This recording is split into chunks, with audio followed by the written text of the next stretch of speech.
1,000 flights were cancelled in November and no one even tweeted. We were unaware. हो सकता है India की media cycle में कोई और नई चीज चल रही हो, हमारा ध्यान नहीं misdirected हो. sir, नहीं है. Can I just explain? Yes. Indigo flies an average of 22 to 2,700 flights a day. Right? They have maybe 200 destinations, 150 destinations around the country, assuming. 1,000 flights in 30 days comes to about 3.5 flights, Per day. Yeah, about 30 odd, here and there, 30 odd flights a day. In 100 destinations is a darya mein khaskhas. हाँ, आप कहीं से भी cancel कर सकते हो. You won't even know, unless somebody rang the alarm bell. Somebody rang the alarm bell. Yeah. Okay. Because as a passenger, you're only concerned about your flight being cancelled. 30 flights a day anywhere. Even in so many, you could cancel on one day. One in Delhi, one in Mumbai, one in Chandigarh, one in Haryana, all over the place. Bangalore, Chennai. You wouldn't know. One flight. Idhar-udhar passenger, idhar-udhar kar diya, khatam ho gaya. But the point is, the ministry knew. The regulator knew. Minister himself has said we knew. If you knew, why didn't alarm bells ring off first? If you thought it was minor, did you, and you approved their schedule, mind you, this is a very important fact. The schedule is sent in the middle of October, early October to the ministry and DGC. Yeah. They approved the increase thing.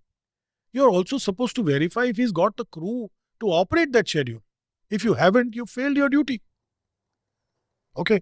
I know, when I was flying in those days, I was a public sector carrier. Of course, I opted out of flying once, it got privatized. I spent a couple of years and then opted out.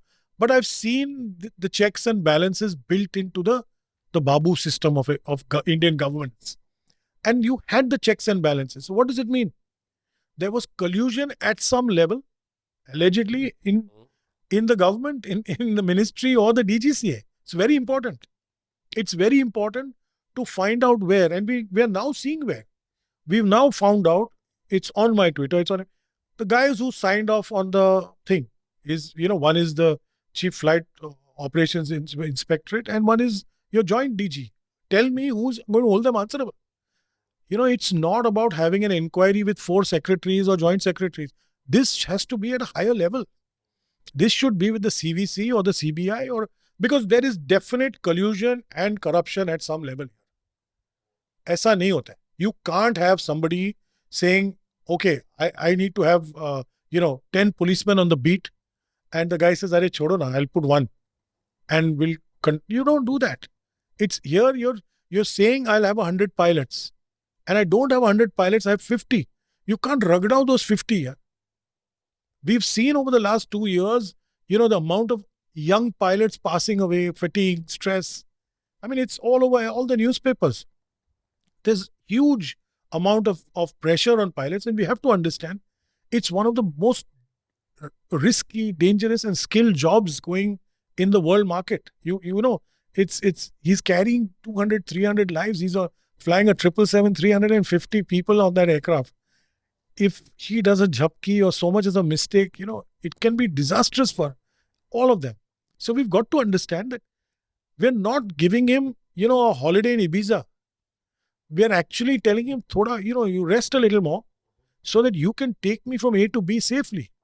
And here was a company that, of course, in my view had been, operational gold standard. Of course, they cut corners. They are ruthless. They're, brutal in operations. We'll discuss that later. But here was a company that went into the winter schedule with 900 flights extra and probably 900 pilots less, which some media today say they promised to recruit 900 pilots in 1 year. I don't believe that number. I think it's closer to, they're short by about 130 odd commanders.